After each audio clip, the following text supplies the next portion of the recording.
Hello, dear listener. Thank you for being here tonight. Together, we will go back in time to explore the marriage rituals of prehistoric humans. There were no white wedding dresses, no silver rings. There were no flowers in the aisle, no music playing behind whispered words. Instead, there was fire. There was wind. There was the sound of deer hooves in the distance and the crack of dry branches underfoot. The people lived with the land. They did not build houses. They did not stay in one place. They followed the seasons, the game, and the quiet rhythm of the earth. They slept in shallow caves, where the stone curved just enough to shield them from rain and wind. The fire stayed near the entrance. The warmth stayed at the center. Their clothing was bark and hide, not woven, not dyed, pressed against the body by time, smoke, and rain. A man did not propose. He hunted. He brought meat back to the fire. And if he was strong, if he was steady, the women watched. And one of them might choose to sit beside him. She would not ask. She would simply remain when the others lay down to sleep. And he would not speak. He would only shift slightly to make room beside the fire. That was enough. That was marriage. They woke with the wind in their hair, not from alarm, not from sound, but from the air moving through stone. The cave mouth faced east. Each morning, pale light returned through the gaps above their heads and stirred the fire back to life. Children blinked but did not speak. Mothers stretched their legs, shaking off the cold of night. A man rose first, always the same, his back broad, his eyes still tired. He did not lead with words. He tied bark around his waist. He picked up the sharpened stick and began walking toward the deer path. The others would follow, but not with him. Never with him. The hunt was a path made alone. They had seen him return many times, sometimes with blood on his arms, sometimes with only silence. But always he came back, and always something followed him. Meat, or rain, or luck. This morning, the woman beside him stayed sleeping. She had chosen him in the season before. She had slept near his shoulder since the frost began falling on leaves. She did not ask when he left. She did not hold his hand. But she opened her eyes.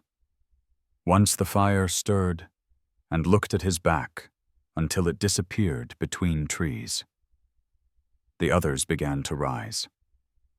A young girl gathered the bones.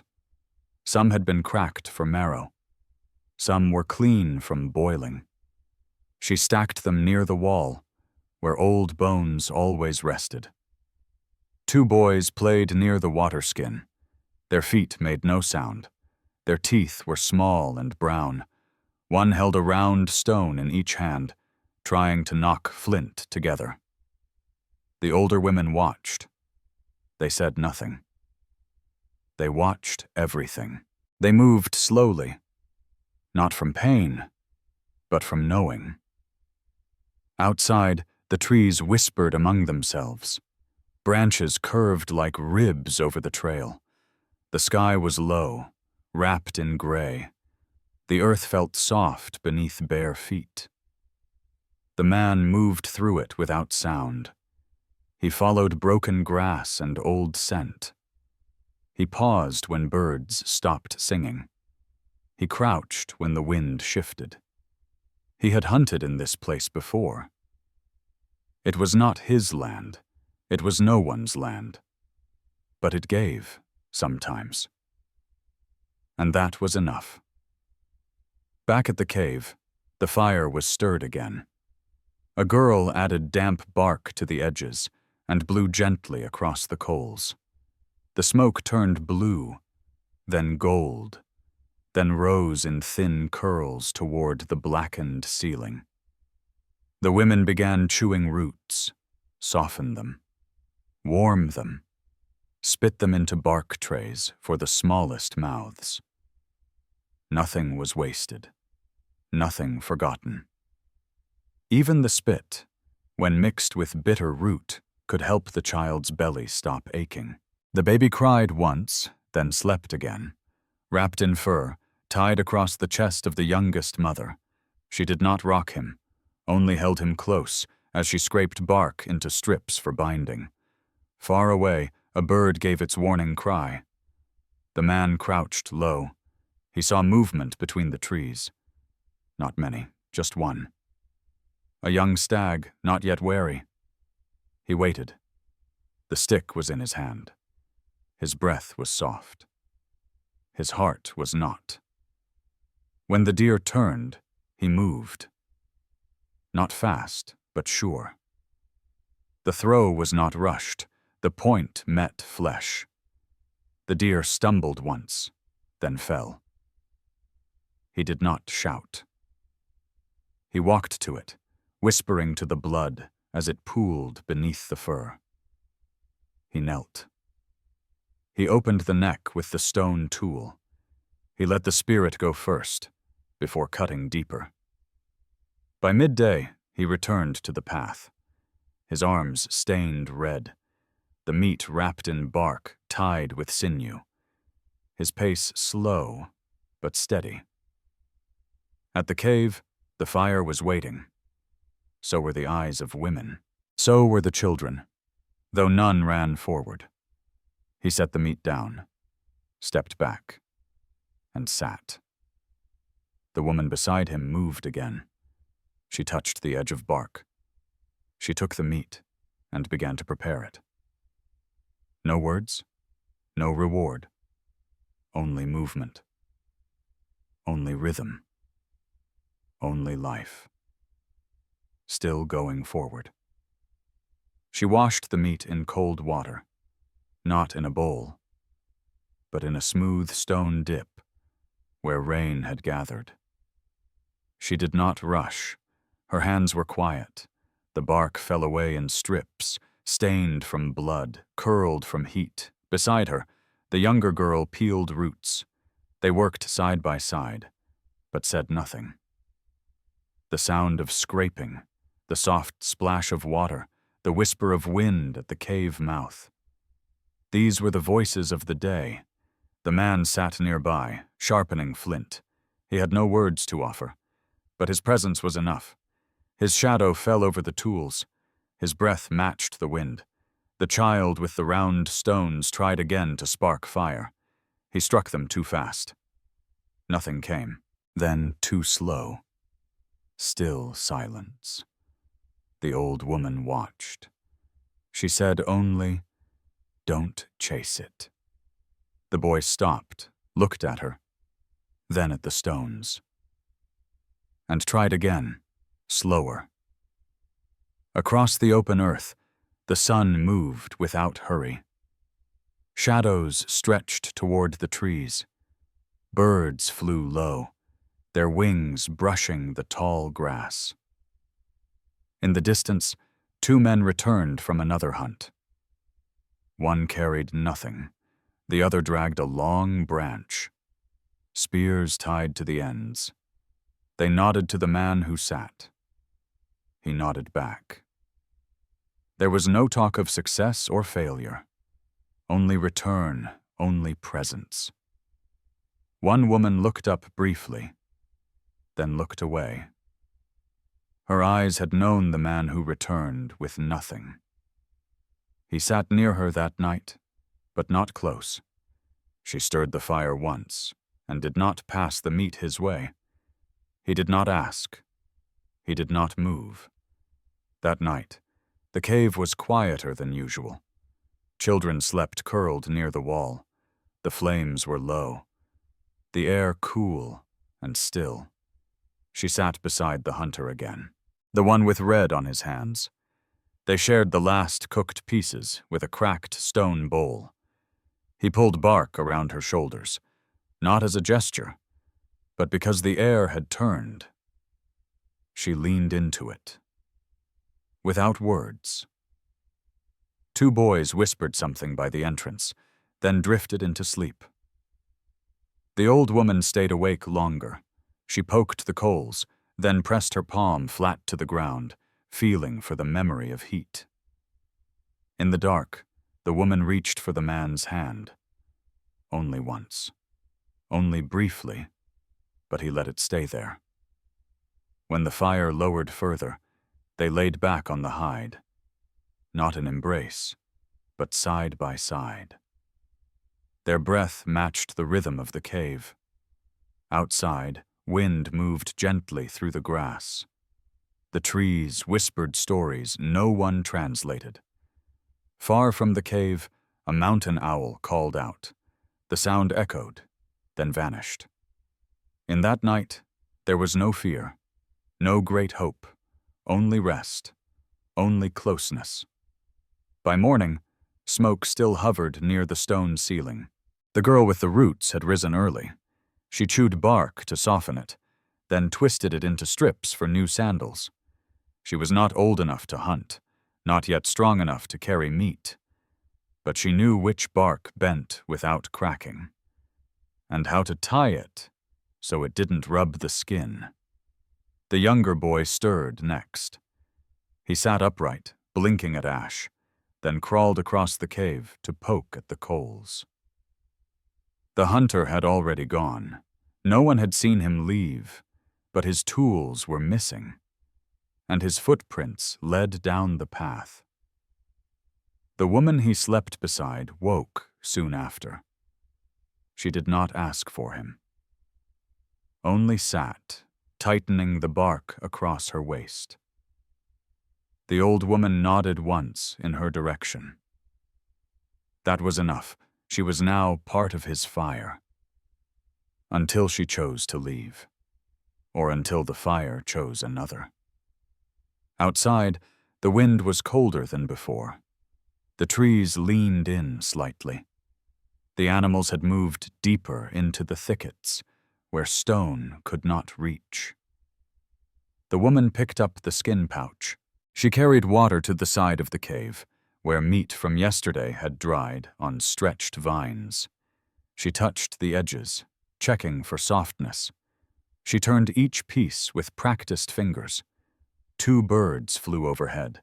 The shadow passed across the cave wall. No one looked up.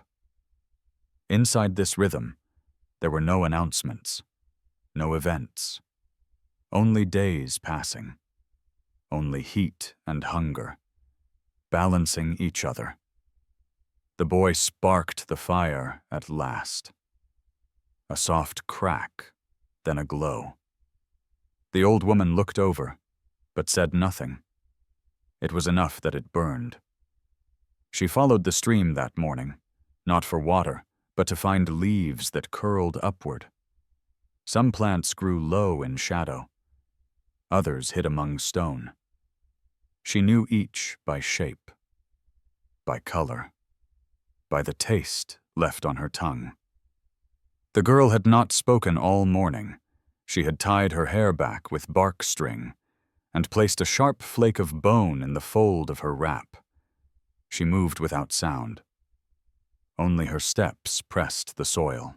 Only her hands reached into brambles. Each time she picked a leaf, she turned it gently, studied the lines running through it, then tucked it into the pouch, tied at her waist. The stream ran softly beside her, not rushing, only sliding over the stone like breath over skin. She paused when she heard rustling, not alarmed, not afraid, only still. A figure appeared through the low trees, not the man she had chosen. Another, younger, taller. He carried nothing. His hands were empty, his eyes calm. He did not speak. She did not greet him. They looked at each other for a moment. Then she returned to her leaves. He stepped closer, but not too close. He knelt near the water, cupped his hand, drank once, and stayed there. She moved upstream. He did not follow. But he did not leave either. She gathered 2 more leaves, bent to dig a shallow root. Her fingers moved with purpose. Her face remained quiet. By the time she turned again, he was gone. She did not react, only adjusted the strap across her shoulder and walked back toward the cave. When she returned, the others were chewing dried meat. The fire had been stirred. The smoke clung low across the stone ceiling. The old woman looked at her, then at the pouch, then nodded once. The girl sat near the edge, not in shadow, not in full light. She opened the pouch and laid out each leaf on a flat piece of bark. One woman brought a cup. Another brought heated stone. They placed them nearby and sat. The girl crushed the leaves slowly. The scent was bitter, but not sharp. She added water from the cup, dropped the warm stone inside, waited for the mix to darken. No one spoke. Even the children watched. She poured a portion into the bark bowl, held it steady with both hands. The old woman leaned forward, took it, sipped once. She breathed out through her nose, then drank again, then passed it on. The circle continued until it returned to the girl. She drank last, closed her eyes, let the taste settle in her mouth, like ash after fire. Later that day, the wind picked up. Dry leaves rattled near the entrance. The man who had hunted had not returned. The woman who slept beside him stood at the cave's edge. She looked into the trees, but said nothing. She gathered her wrap tighter and walked away from the fire. No one stopped her. No one asked. She moved past the trees, past the stream, following the narrow path where animals moved when the rains were near. She walked slowly, carefully, following prints too faint to see, but known in her body. It was not her first time. She had searched before. She found him near the low ridge where moss covered the rocks. He was crouched near a carcass. Not fresh, not his kill. He was not moving, only watching. She did not approach, only sat some distance away. He turned, saw her, but said nothing. She waited. He remained still. When the light began to fade, she stood. She walked over slowly, placed one hand on his shoulder, left it there. He did not rise, but he touched her wrist with his fingers, and that was enough. When they returned, the fire was low. The others had already eaten. The coals glowed red beneath dry bark. They sat together, closer than before. Their silence now shared. The girl with the leaves watched them briefly, then turned away, laying down near the wall. The old woman stirred once, then closed her eyes. That night, the fire did not need to be fed. The cave stayed warm, and the breath of the people rose and fell like wind beneath stone. When the rain came, it came without warning. No thunder, no wind, just water falling straight from the gray sky. It touched the leaves first, then the stone, then the shoulders of the man who stood alone near the ridge. He did not move. He let it cover his hair, his face, his chest. Back at the cave, they heard the change in sound. Not the drops themselves, but how the birds fell silent. The old woman stepped outside, lifted one hand toward the clouds, then turned back in. "It will last," she said. The children moved quickly. They gathered dried bark, stones, bits of string from the cave wall. The men pulled meat closer to the coals. The women covered the entrance with wide leaves held in place by heavy bones. Inside, the light dimmed. The smoke lingered longer. It did not rise. It circled.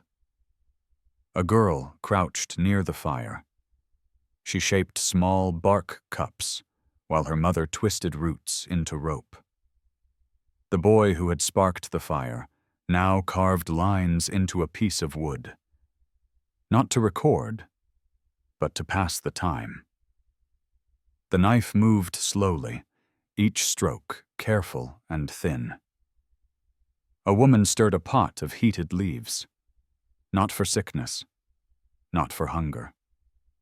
Just warmth. When it rained, people grew quiet. Not sad, not afraid, only slow. They waited. As the water filled the grooves in the cave floor, they wiped wet stone with folded hide. They ate without speaking. They sat close, but did not lean.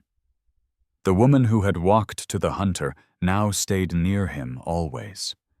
She chewed bark and placed it on his shoulder, where the wound still bled, slowly from a cracked edge. He did not flinch. He only watched her hands, then closed his eyes. Later, when the rain softened, a child laughed once, not loud, just a small breath through the nose. Someone had dropped a seed into a cup of ash, and it floated, spinning. The others watched, and for a moment, even the old woman smiled. The cave filled with scent, of wet bark, of warm leaf, of human skin pressed close by necessity. By evening, the rain had slowed, but the clouds stayed. The hunter sat upright again. He stretched his arm, tested his shoulder. The woman beside him nodded. That was enough. A boy leaned against a stone. He held a bird feather, turned it in his fingers, and tied it to his ankle with bark string. He would dream of running. He always did, when rain pressed the earth smooth. Far at the back of the cave, a girl whispered to her sister. They drew shapes in dust, then wiped them away. No one told them to stop. The man with no fire of his own sat near the side wall. He had not spoken in many days, but he had carried wood when the others were tired. That night, someone handed him a strip of meat before eating herself. He nodded once. That was all. The fire burned low again. The children slept curled in pairs. The hunters leaned back against the rock, one hand on tools, one near coals. The woman with the leaf mixture covered the pot with hide. She pressed her hand flat over it, as if sealing something in. The old woman lay down last. She did not close her eyes immediately. She watched the curve of the cave. She counted the shadows by heart. When she finally turned to sleep, the rain had stopped, but the world still dripped. That night, no one dreamed loudly. The silence held everything. Even the wind did not move the leaves.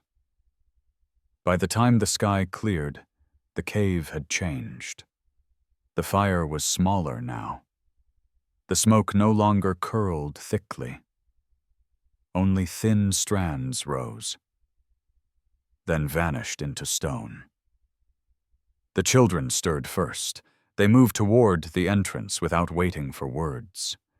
Outside, the earth was soft. Wet soil clung to their feet, but they didn't mind.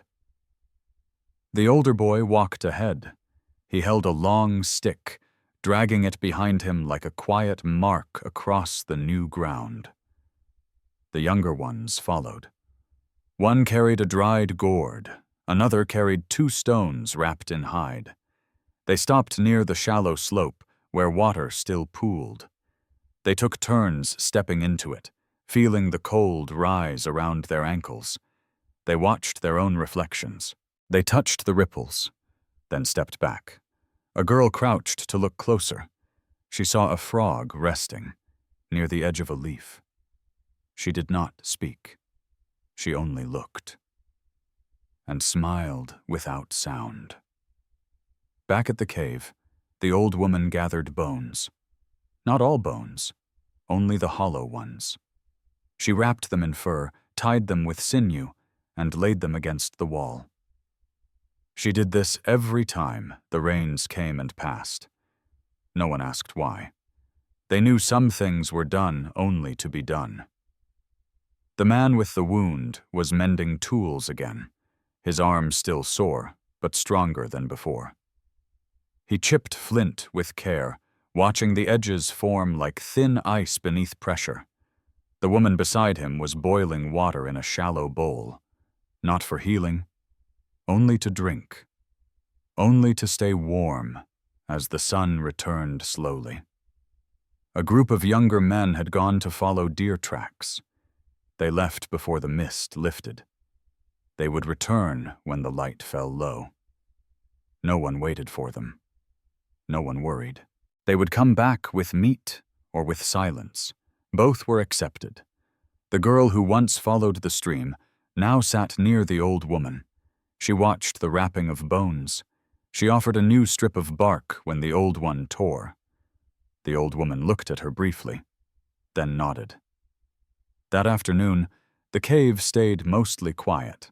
A few voices rose when a boy dropped a stone onto his foot.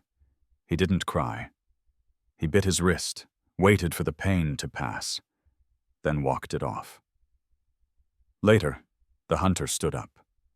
He looked at the sky, then toward the tree line. He did not speak. He picked up a spear, checked the tip, and walked slowly toward the trees.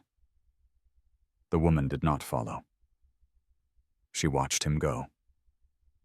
She knew he would return by dusk. Or not. She trusted both.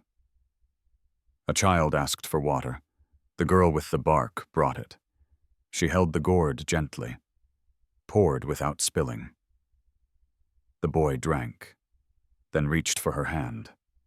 She let him hold it until he let go himself. A mother braided her daughter's hair, not for beauty, but to keep it from her eyes while gathering roots. The girl sat still, watching the light move across the floor of the cave. Outside, birds circled low. One dropped a feather near the stones. The children chased it briefly, then gave up. The wind had returned, but only softly. It carried the scent of pine, of wet stone, and old bark. By the time the sun lowered, the younger hunters had returned. 2 carried meat. 1 carried only branches. All were accepted. The fire was stirred again. Flames rose, then softened. They cooked without rush. They passed pieces to the elders first, then to the mothers, then to the children. The man with the wound ate slowly. He leaned back against the wall, his eyes on the opening, where light turned gold. The woman ate beside him. She chewed with purpose. She saved a strip of meat and set it near the coals to dry. The old woman did not eat much. She drank warm liquid from the bark bowl. Her eyes half closed. When the hunter returned, he came alone. No deer, no blood. Just quiet steps and steady breath. He sat by the fire. The others did not ask. They made space. The girl with the bark passed him a small piece. He took it. He nodded. She nodded back. That night, the fire was steady. No one spoke of the rain. No one spoke of the sun. They only watched the flames and slept when their eyes grew too heavy to keep open. In the early hours, before the sky had changed color, the cave stirred again. Not from sound, not from fear, only breath and shifting weight. The fire had gone low. Its last glow faded beneath gray ash and cold stone. The hunter rose first. He moved without waking others. His hands found bark, found stone, found his own footsteps from the day before. He stepped outside and faced the quiet slope. Mist hovered above the grass. No birds called. No wind moved. He crouched beside a flat rock, struck flint against bone, again and again, until one spark stayed. He built the fire from memory, from practice, from years of dry mornings. Back inside, the girl with the bark stirred slightly. She felt the shift in air, the promise of heat. She sat up slowly, pulled her wrap across her chest, and walked to the fire. She knelt beside it, added curled leaves, added a strip of dried moss, and breathed into the orange edge. The old woman opened her eyes. She watched the two figures, one on either side of flame, without speaking. The others still slept. Limbs tucked, breath quiet, blankets of bark and hide rising and falling. The woman who followed the hunter woke next. She pressed her fingers to the wall beside her, feeling the temperature of stone. Then she sat up, adjusted her hair, and went to find water. Outside, the mist was breaking. Light pushed gently through it. Birds had begun to stir, but kept their songs low. The cave smelled of damp earth, of ash, of bark softened by steam. The girl with the bark was now slicing root, her hands quick, but never rushed. The hunter ate a piece of dried meat, then drank from a small clay cup. He watched her work and said nothing. When the children woke, they came in pairs. A boy dragging a hide, a girl, one wiping her nose with her wrist. They sat by the fire, rubbed their eyes, listened to the wood pop. Later that morning, the old woman called for silence. Everyone stopped. She pulled a stone forward, one with markings carved long ago. Not letters, not words, only memory. She set it before the fire, then placed a bowl beside it. A girl added leaves to the bowl. A boy brought hot water from the firestone pot. The old woman stirred it slowly. Each person took a turn. They touched the carved lines with the tip of one finger, then tasted from the bowl. It was bitter, sharp, familiar. When the circle was complete, she lifted the bowl and poured the rest onto the stone. No one clapped. No one prayed. They only waited until the liquid soaked in. That was the way they remembered the season. No names, no songs, only that. By mid-morning, the hunters prepared again. New ropes tied, new bark wrappings checked. No commands, only movement. The youngest boy tried to follow. He picked up a small spear and stood near the cave mouth. The old woman looked at him. She said nothing. She only shook her head once. He lowered the spear, but stayed standing. The girl with the bark passed him a folded hide. He wrapped it around his waist and sat down again.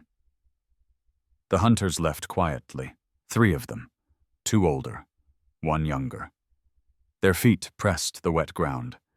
Their backs disappeared, behind the wall of trees. Inside the cave, the others returned to their tasks. A woman crushed seeds with a smooth stone. A girl gathered hair from old hides and twisted them into thread. The boy with the feather now tied it to a longer stick.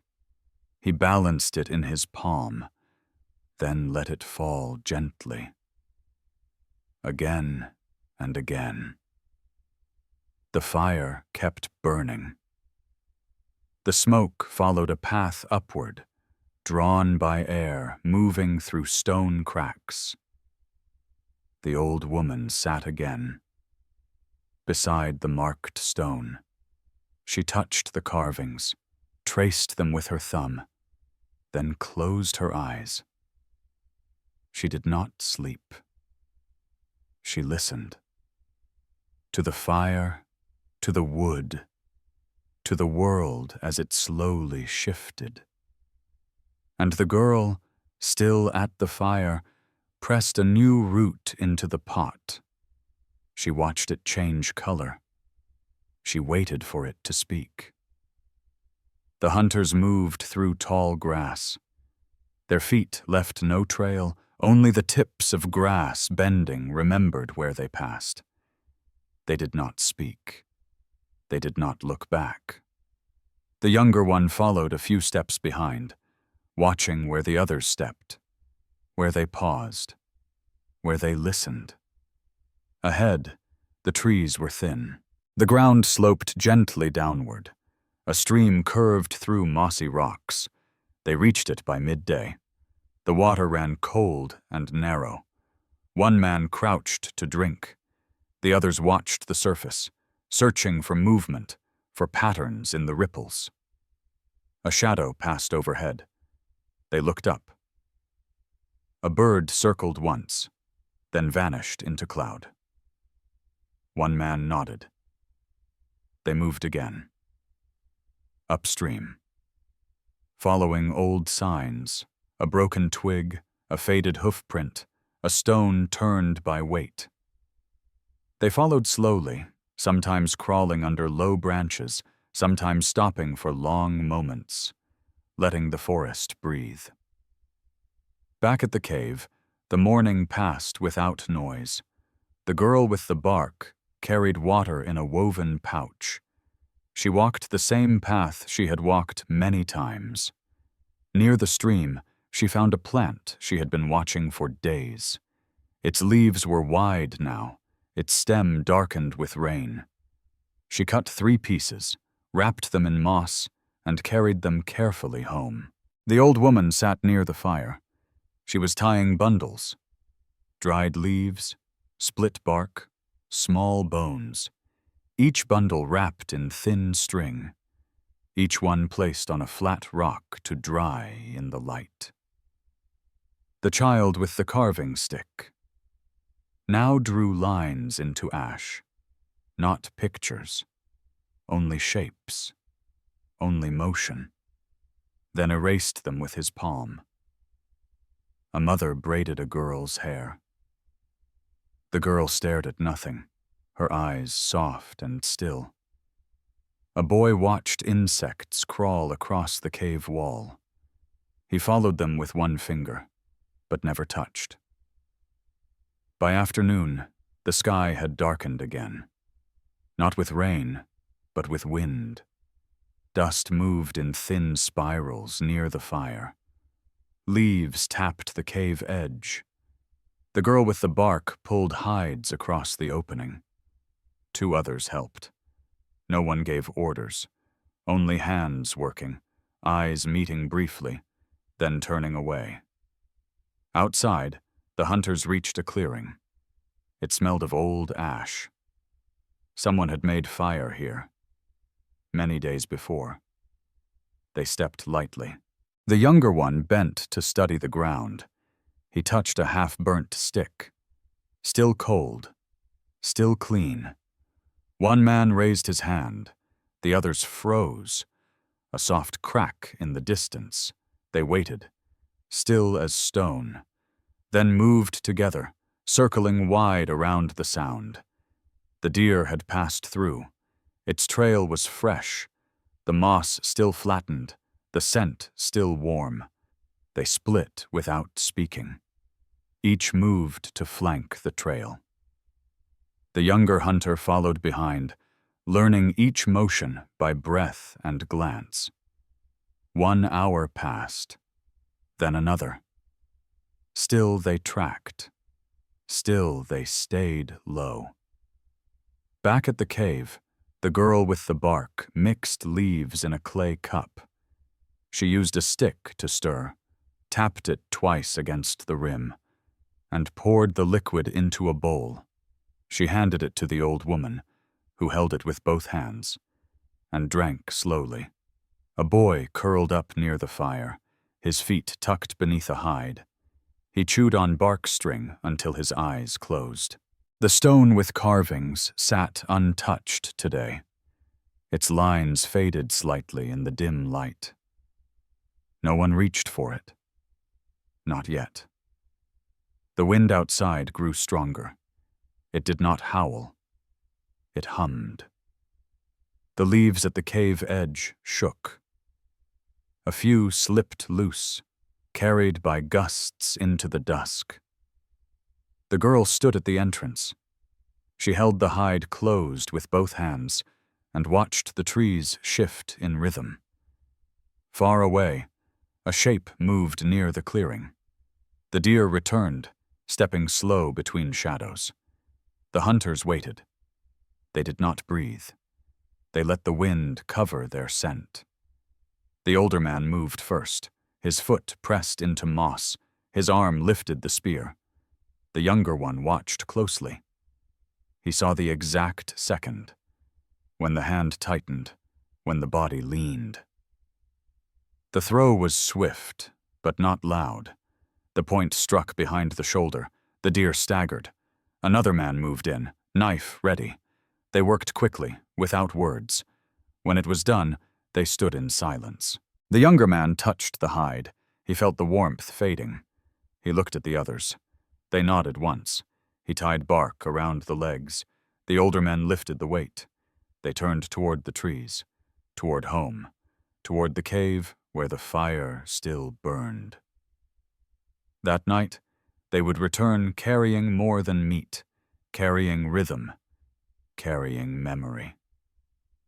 They returned just after nightfall. The sky had dimmed, but the last light still hung low. The deer was heavy. The two older men carried it together. The younger walked beside them, holding the tied bark, keeping the legs from dragging. No one announced their return. No one needed to. The fire had already been stirred. The entrance was clear. A child looked up, then turned to the others. The old woman nodded once. The girl with the bark stood. They gathered quietly. The women stepped forward first.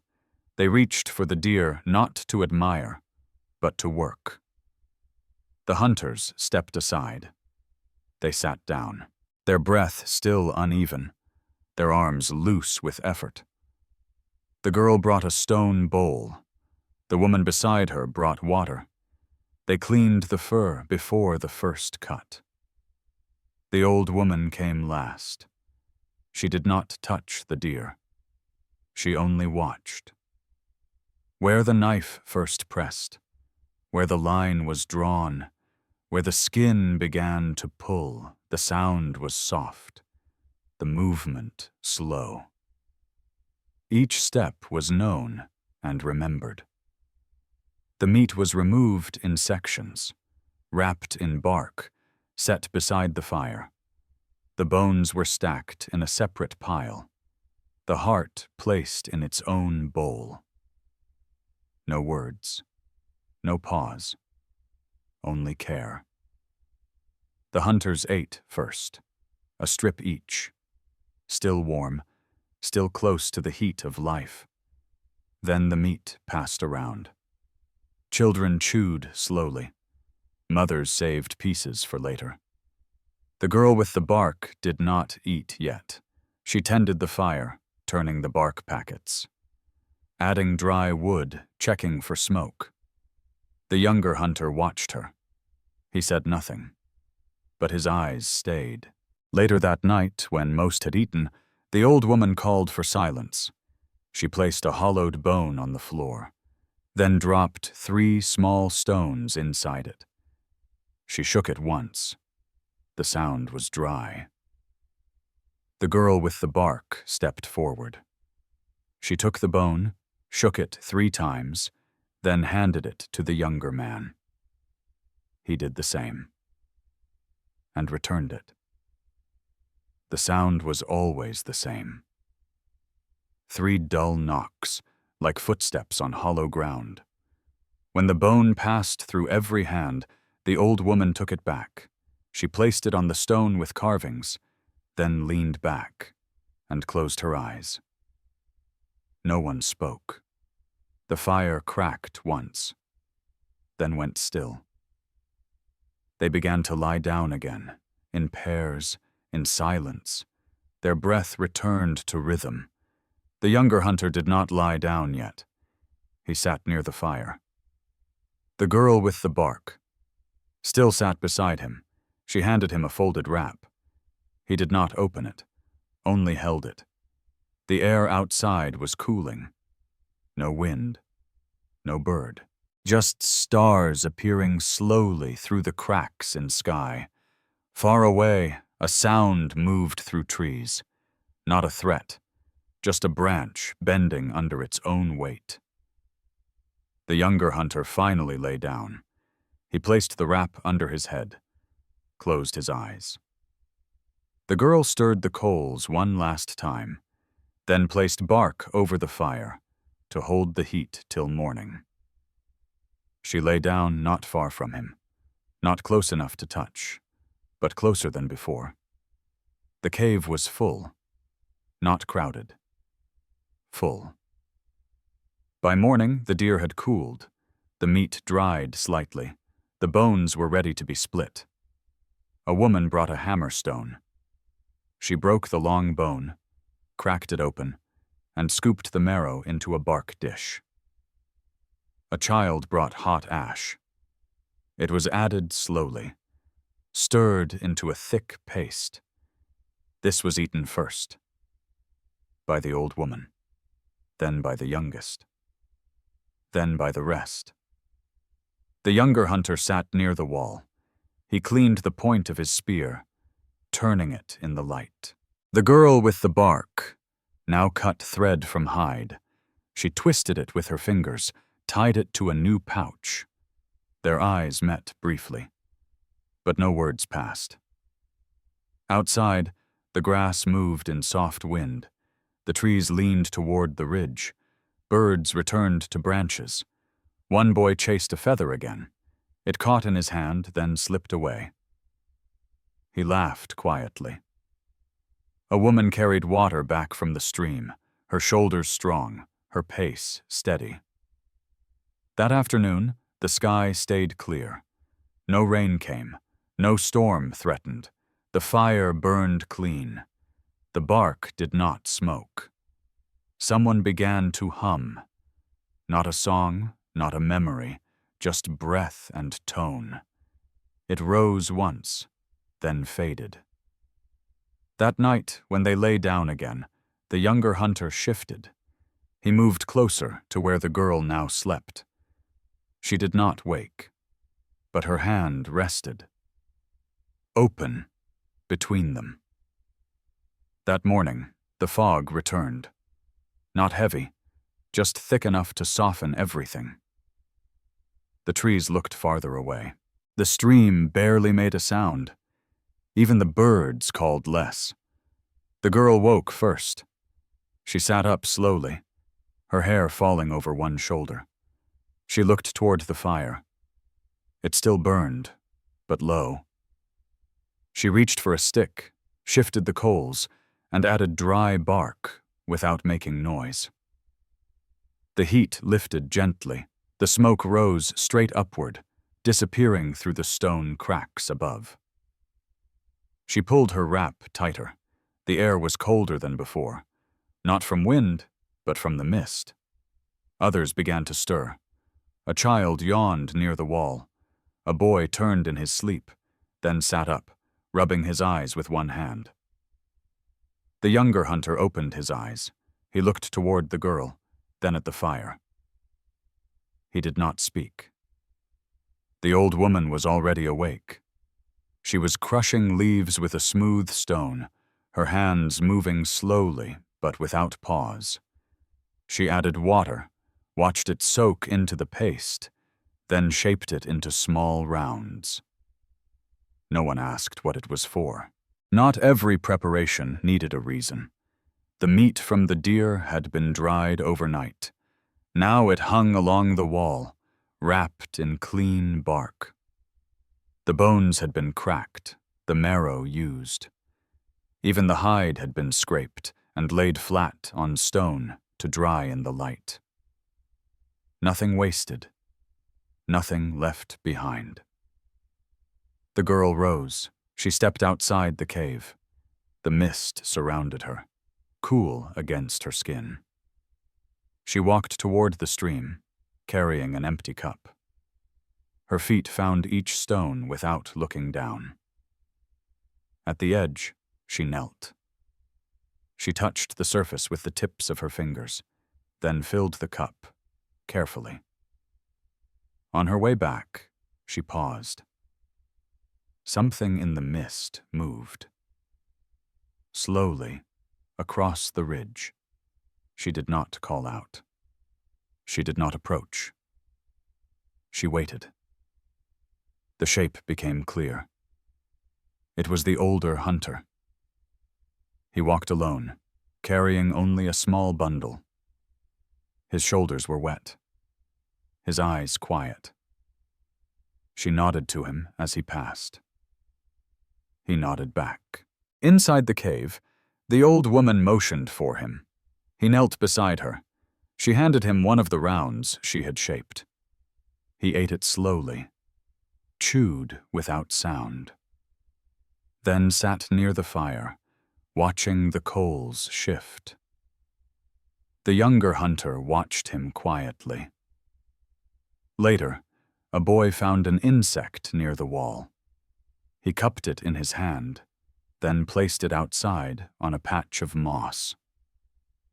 The girl returned with the water. She poured it into a shallow bowl and passed it around. The morning passed that way, in small movements, in quiet tasks.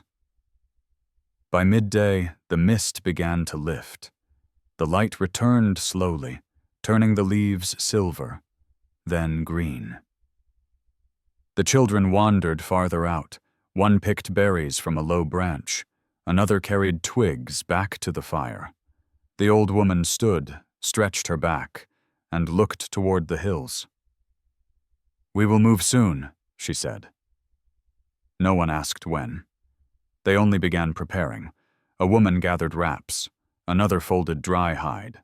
A child stacked tools onto a flat piece of bark to carry more easily. The girl with the bark unhung the dried meat, wrapped it tightly, and tied it with root string. The younger hunter checked his spear.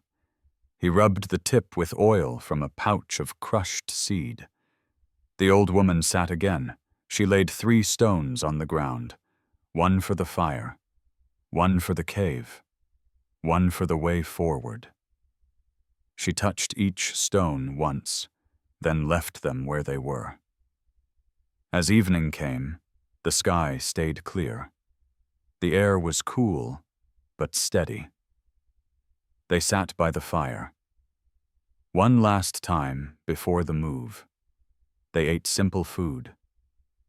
Root mash, dried meat, water from the stream, no celebration, no farewell, only rest.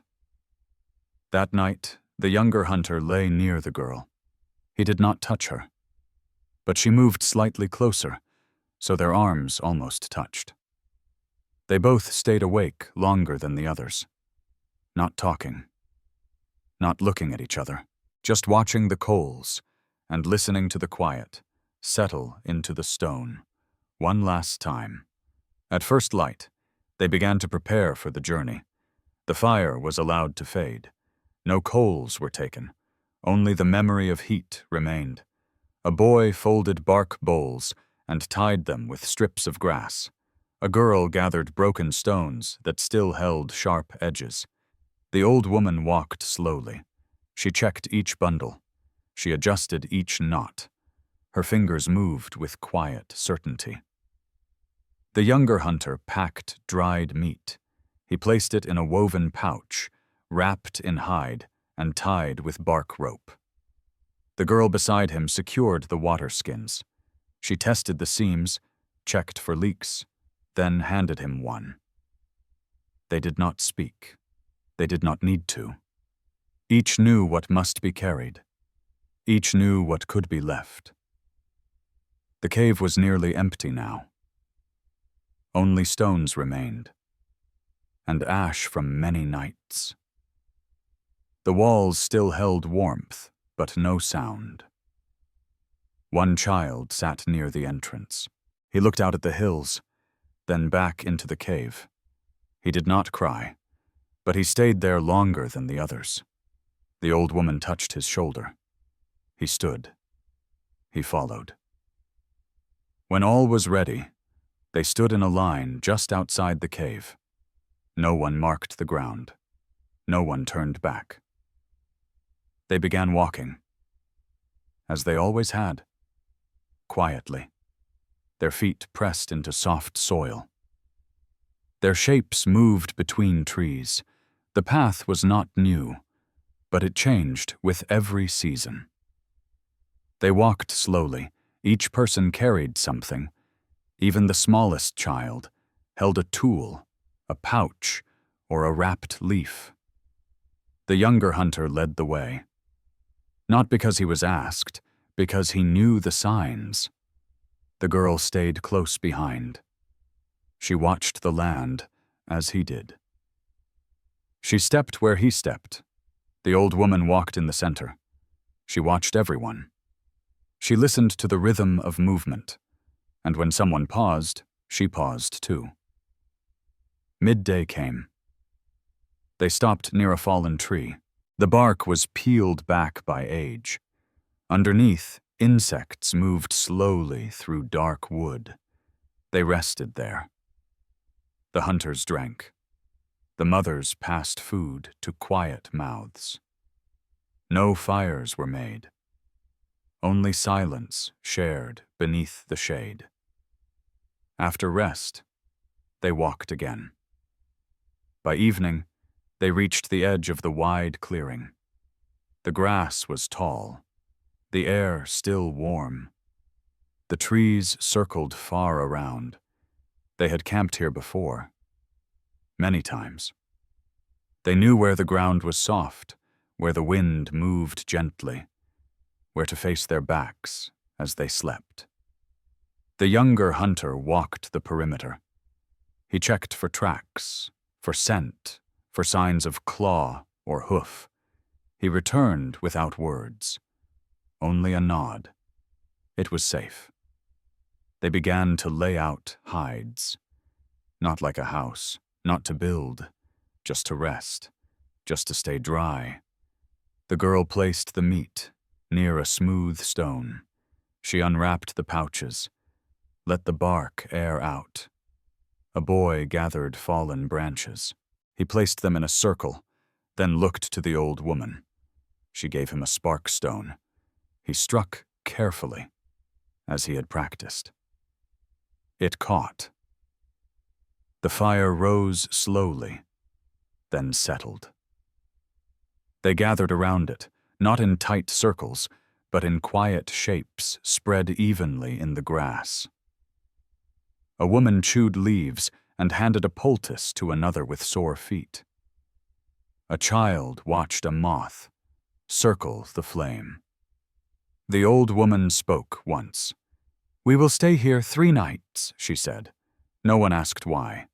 No one needed more. That night, the stars appeared early. The wind shifted once, then calmed.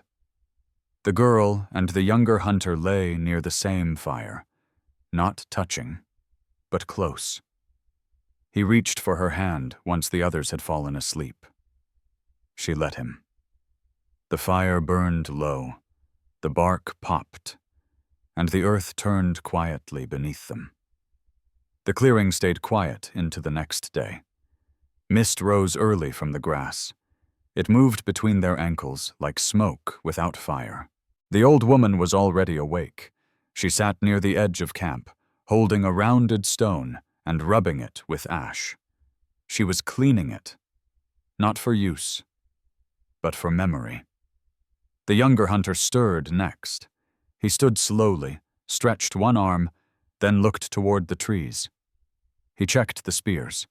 The tips were firm. The bark ties had not loosened. The girl woke a moment later. She sat up, gathered her wrap, then moved to the water pouch. She drank without sound, passed it to the boy beside her. He drank, then handed it to the next. This was the rhythm of morning. No call, no order, only movement. The fire still smoldered. The coals were warm beneath soft ash. The girl stirred it with care. She added thin wood and leaned close to feed it breath. The flame rose slowly, not high, just enough to live. A woman passed dried meat to those who sat near. Another prepared a paste from ground roots. The old woman watched. She did not eat yet. She touched the cleaned stone and pressed it into the earth beside her feet. It would stay there until they left. Mid-morning, the younger hunter motioned to the others. 2 men stood. Each took a weapon. Each nodded once. They left without a trail. No path marked, no voice raised. They moved into the trees, toward lower ground, where water had pooled from earlier rains. The girl followed with her eyes, until the forest took them. Back at camp, the children played with twigs. One child balanced 3 sticks in a triangle. Another made a circle of stones. A woman gathered long leaves. She checked their softness, then folded them into wraps. The old woman gestured to the girl. She stood, crossed the camp, and sat beside her. They spoke softly. 1 word, then a pause, then another. The girl listened closely. She did not interrupt. Her hands remained still. When the old woman finished, she handed the girl a string of woven bark and 1 dried leaf, dark with age. The girl nodded. She placed them in her pouch and returned to the fire. The rest of the day moved gently. No one hurried. No one waited. The sun rose slowly. The shadows changed shape. Birds called low from high trees. By afternoon, the hunters returned. Their steps were steady. Their hands carried small birds tied together with root string. They said nothing. But the old woman saw. She stood, walked to them, and touched the first bird with 2 fingers. Then she turned away. The girl took the birds. She began cleaning them. 1 by 1, over a smooth stone near the fire. The others sat nearby. A woman hummed softly. Not a tune, just a pattern to fill the air. As evening came, the light deepened. The air cooled. The fire rose. The meat was shared. Each received a small piece. Each ate slowly. The girl offered the last portion to the younger hunter. He shook his head. She placed it near him anyway. He ate later, alone after the others had finished. That night, the old woman stayed awake longer. She watched the trees. She listened to the wind. She pressed her hand to the earth beside her. She whispered something. No one heard it. The fire burned low. No one added wood. The stars came out one by one. The girl slept near the younger hunter. Still no words. Still no touch. But less space between them than before. The clearing was quiet. Even the night birds stayed far from the edge. And sleep came without fear. Without question. Only silence, only breath. The sun rose without warning. There were no birds this time, only light moving across the leaves, one layer at a time. The clearing felt warm, but not heavy. The air stayed still. The smoke from the fire lifted straight into the sky. The girl opened her eyes first. She turned slightly, saw the younger hunter asleep beside her, his hand close, but not touching hers. She sat up slowly. She walked to the water pouch, drank carefully, then refilled it with stream water. The old woman was already sitting. She held a piece of bark and scraped its edge with a smooth white shell. She did not look up. But she spoke. "Today is for weaving," she said. The girl nodded once. She began gathering fiber from the bundles near the hides. By mid-morning, each woman had a task. One prepared the long grasses. One separated dry bark into strips. One twisted the first threads. They worked in silence. Only the sound of hands and the brush of bark against bare legs. The girl sat near the edge. She tied thin string across a low frame built from 2 branches. She pulled gently, tested the tension, then began to weave. Each row was slow. Each knot was checked. She added darker pieces to form a line, then a second, then a shape, like a wave. The younger hunter passed behind her. He paused, watched her hands, then moved on toward the tools. He sat down, pulled a broken spear onto his lap, and began to bind a new point. The children played near the tall grass. They piled stones in patterns, stacked leaves into shapes. They did not interrupt. One boy brought a stick covered in sap.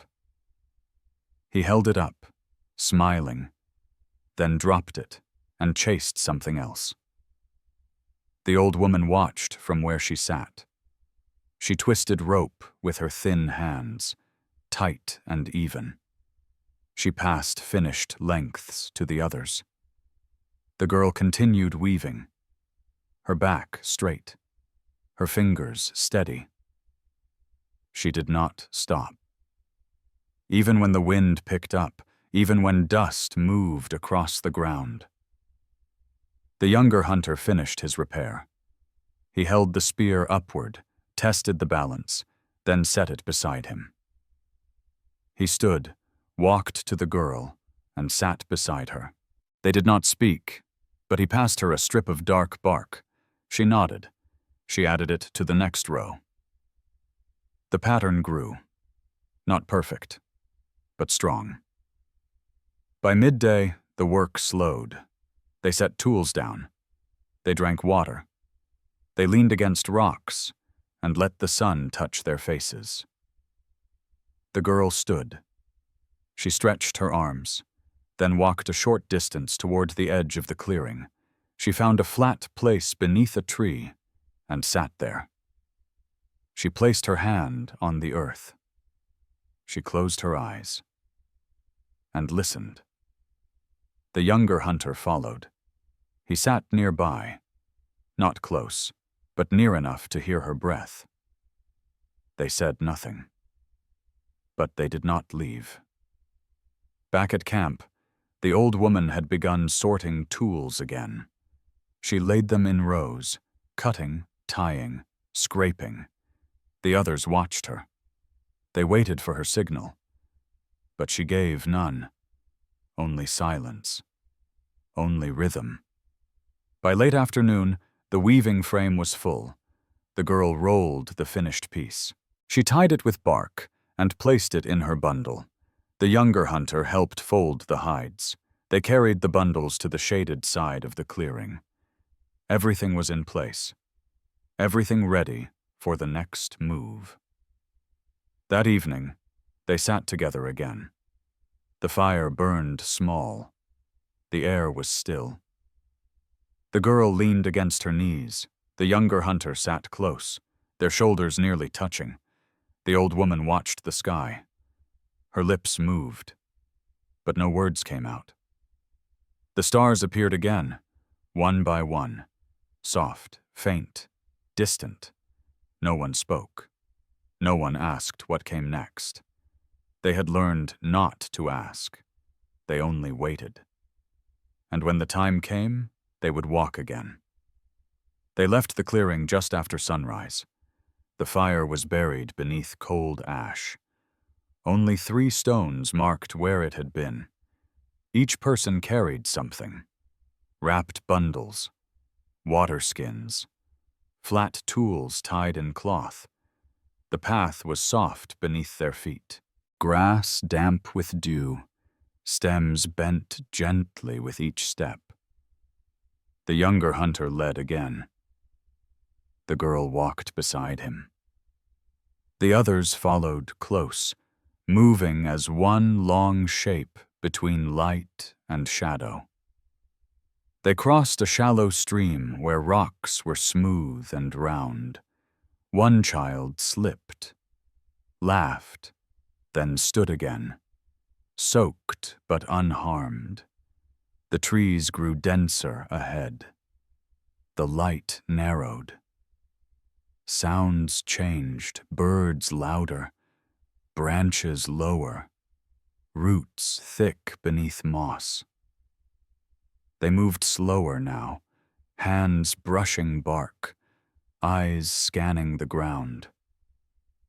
The old woman walked in the middle, her feet firm, her gaze steady.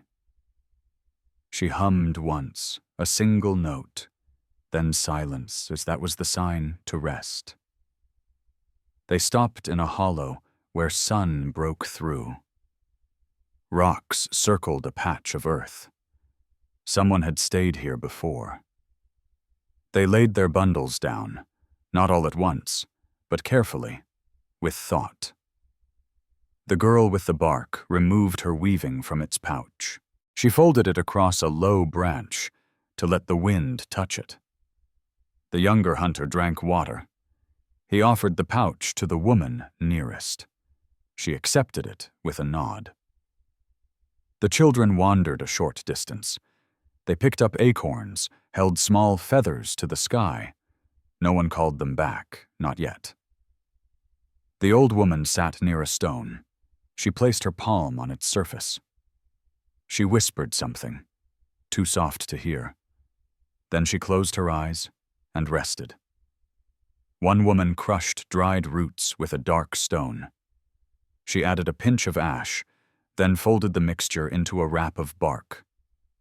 It was for pain, for joints that stiffened in cold. She handed it to another, without a word. And it was accepted, without thanks. The group stayed there for much of the day. No fire was lit, only rest, only breath. A child napped beneath a tree. A boy carved a stick with stone. A girl collected dry leaves and wrapped them with thin grass. Later, the younger hunter walked to the edge of the trees. He looked out, scanning the hills ahead. He saw something. Not danger, but shape. Movement. Far across the ridge. He returned quietly, spoke to the old woman. She nodded. They would move again before dusk. The girl refolded her weaving. The children gathered their feathers, their stones. The bundles were tied again. The lines reformed. They walked once more. The light growing red behind the branches. They found shelter in a shallow overhang of rock. The ground dry, the air cool. They laid the bundles in a circle. The fire was not made, only rest now, only stillness. The girl sat near the wall. The younger hunter sat nearby. Their hands brushed once. They did not speak. A mother hummed quietly. A child leaned against her side. The old woman placed 3 stones in a line. She pressed her thumb to each one, then lay down. That night, they did not dream loudly, only the quiet turning of sleep, only warmth from nearby bodies, only the sound of night insects calling from the dark. They woke before light touched the trees. The air was cold, but not sharp. Only still and waiting. No fire had been lit. Only breath rose in mist from sleeping mouths. The old woman rose first. She did not stretch. She did not speak. She pressed her palm to the ground beside her and waited. The girl stirred soon after. She stood, tied her wrap, and walked a short distance toward the edge of the slope. She looked out, but saw only gray. The sky was not yet blue. The land below remained hidden. The younger hunter stood beside her. He didn't ask what she saw. He knew the answer. They returned to the group. One by one, the others sat up, gathered their things, tied loose cords, wiped dew from the hides. A boy sneezed once. No one laughed. A woman passed him a wrap to dry his nose. They moved quietly that morning. No grinding of stone, no leaf boiling, no root chewing. Only preparation, only motion. The path ahead dropped through narrow trees, dark bark, sharp roots, low branches. They walked carefully, one step at a time, slipping slightly on wet moss. The girl walked near the front, not beside the younger hunter, but close. He checked each turn, each ridge. They passed a place where bones lay in the grass, small bones, cleaned by time, scattered by animals. The old woman paused there. She picked up one piece, held it to her chest, then placed it gently at the base of a tree. They kept moving. By midday, they reached flatter ground. The trees opened. Light touched their shoulders again. A stream cut across the land. Shallow, clear, slow. They stopped there, drank deeply, washed hands, rubbed mud from feet. The girl gathered leaves nearby, not for food, for binding, for shade. The younger hunter searched stones for one that fit his palm. He found a flat one, carried it back, and placed it with the others. The old woman sat alone. She traced circles into the soil with the end of a stick. She did not explain. No one asked. They rested there. For many hours. Some slept, some watched the sky. Children braided thin grass into loops. then let them float down the stream. The girl lay on her side, the younger hunter beside her. They said nothing. But they did not move apart. When the sun lowered, they prepared again, tied bundles, checked ropes, stretched legs. The old woman stood last. She looked at the water, then turned away. They walked until twilight. The ground became soft again. The light faded. They stopped near a bend in the land. The slope above gave cover. The ground below felt warm. They made no fire, but laid the hides flat, rested close together, let the night surround them. The girl placed her head against her own bundle. The younger hunter laid his beside hers. He touched her shoulder once, then let his hand fall. The old woman placed her stones in a new line, this time in a curve. She stared at them, then lay down. That night, the wind returned, but it did not howl. It moved gently through tall grass, between sleeping figures, over closed eyes, and all around them the forest breathed, as it always had, slowly, patiently, without promise. The light broke softly that morning. It touched the tops of grass first, then crept slowly over the stones. The group did not rise at once. Each person moved alone, according to breath, according to need. The girl sat upright first. She rubbed her hands together, then reached for the water pouch. The younger hunter was still asleep. His face relaxed, one hand resting beside her. She watched him for a moment, then looked away.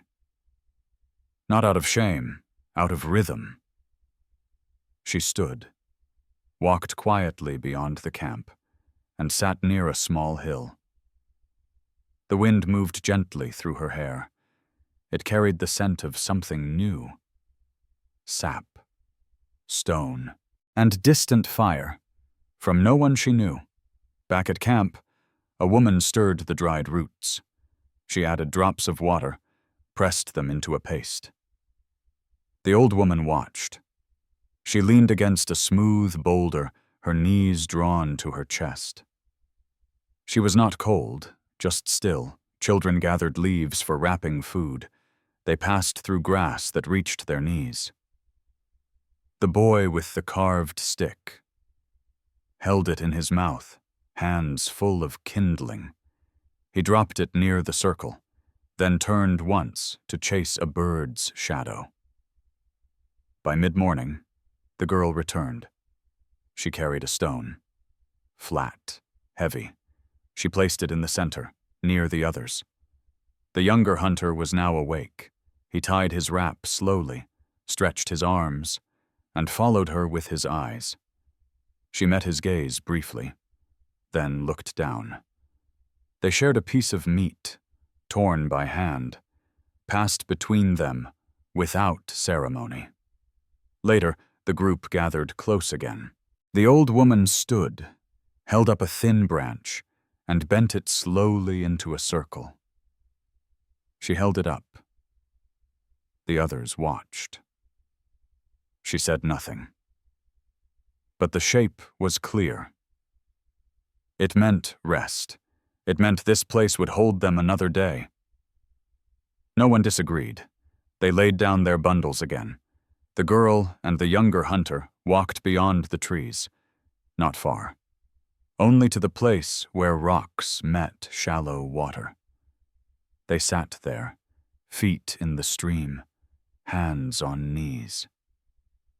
She spoke first. A single word. He answered softly. Then they said no more. Birds crossed overhead. One landed nearby, then flew again. The stream flowed slowly, neither fast nor still, just enough to carry time forward. When they returned, the camp had changed slightly. The old woman had drawn lines in the dirt again, this time in pairs, always two together. One girl helped her gather wood. She chose dry branches, snapped them by hand, and laid them in a careful row. Another woman scraped hide with a rounded shell. She did not rush. She worked by feel. The younger hunter rested against a tree. The girl sat beside him. They watched the others. They breathed in silence. Later, a pot was warmed on a small fire. It held only water and leaves. But it smelled deep, earthy, strong. Each person drank, one by one. A shared rhythm. No words passed. When the pot was empty, the girl rinsed it in sand and ash, then left it to dry on a stone slab. As evening came, the sky changed slowly. Gold to gray, gray to black. They laid out hides again, one beside the other. No fire now. The air was calm. The earth still warm from the sun. The old woman sat last. She touched each of the paired lines she had drawn earlier, then wiped them away with one slow motion. The girl lay on her side, the younger hunter beside her. This time, their hands found each other. They held on, not tightly, but with stillness. The wind passed overhead, not strong, just steady. And far in the dark, an owl called once. Then silence returned. Morning arrived without warning. No birds, no wind. Only light, filling the space between branches. The girl opened her eyes. The younger hunter was already sitting, his knees drawn, his gaze resting on the horizon. She joined him, wrapped in her hide, hands tucked inside. Neither of them spoke. There was nothing to add. The silence was full enough. Behind them, the others began to rise. A child reached for water. A mother checked her pouch for roots packed the day before. The old woman stood slowly. Her steps were careful, but not weak. She walked to the far edge of the sleeping place. She stood there a long time, looking beyond the trees. She held a small stone in her right hand. When she turned back, the others had gathered. Quiet. Waiting. She raised the stone once, then lowered it. That was the sign. They would not move today. They would remain one last time. The girl and the younger hunter walked together toward the stream, not quickly, not far. They stopped at the smooth, flat rock where water curled and insects hovered above the surface. She knelt. He stayed standing. She cupped water in her palms, drank slowly, then offered it upward, letting it spill. A gesture. Not a ritual, but something close. They returned to camp. The others were preparing, not to leave, but to clean, to remember. The children were sent to gather soft leaves. The women rolled up hides. The men sharpened tools, not for hunting, but for keeping. The old woman sat again. This time she took the 3 small stones she had carried since the last cave. She placed them in a triangle near the edge of the clearing. She touched each one, then pressed her hand to the center. The girl watched. Then came forward and placed a single thread of bark in the same spot. Others followed. A feather, a folded leaf, a smooth bone. No pile was made, just a shape on the earth. That meant we were here. The younger hunter sat near the girl. He carved a mark into the handle of his spear. Not a name, just a line crossing another where his hand would rest. That evening, They sat in a wide circle. No fire, only sky above, only warmth from shared breath. The old woman began to hum, low and steady. No tune, only sound, moving outward like the wind. The girl closed her eyes. The boy beside her held her hand. Around them, the others leaned into the dark, their shapes outlined by stars, by memory, by breath.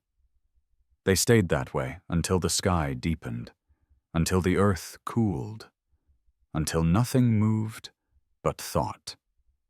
When they lay down, no one spoke.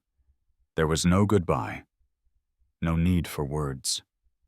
The girl placed her bundle beside her head. The younger hunter pulled his wrap over both of them, and the night held them, as the cave once did. No roof, no stone, only sky above and ground that remembered their weight.